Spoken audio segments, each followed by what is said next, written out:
द्वारकामाई प्रतिष्ठान आयोजित ओरीपाड्याची आई राजलक्ष्मीचा आज महाकुंकुमार्जनचा कार्यक्रम होतो।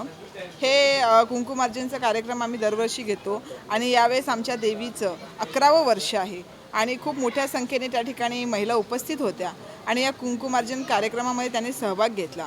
खरं तर हा कुंकुमार्जन कार्यक्रम हा प्रत्येक नवरात्रीमध्ये होणं तेवढंच गरजेचं असते, कारण खऱ्या अर्थाने जो आपला सुहासिनींचा कुंकू आहे तो कुंकू आपण देवीच्या आपल्या घरातली अन्नपूर्णा देवी असेल किंवा कुठलीही देवी असेल त्या कुंकूचा अभिषेक घालून आपण तो वर्षभर त्या कुंकूचं लेणं सोबत घेऊन जातो आणि तो कुंकू आपण वापरतो। आणि देवी म्हटली की ती महिलांचं वेगवेगळं रूप आहे आणि ते रूप आपण नवरात्रीमध्ये साजरे करत असतो आणि या कुंकुमार्जनने आमच्या सगळ्या महिला एकदम उल्हासित झालेल्या आहे, खुश झालेल्या आहे की या नवरात्री उत्सवामध्ये त्यांना एवढा खूप चांगला कार्यक्रममध्ये सहभाग घेता आलं। आणि आम्ही मंडळाचे द्वारकामाई प्रतिष्ठानचे आणि नवसाला पावणारी ओरीपाड्या आईची राजलक्ष्मीचं देखील आभार मानतो आणि आमचं सगळ्यांचं कुंकू असंच अबाधित राहो यासाठी प्रार्थना करतो। धन्यवाद।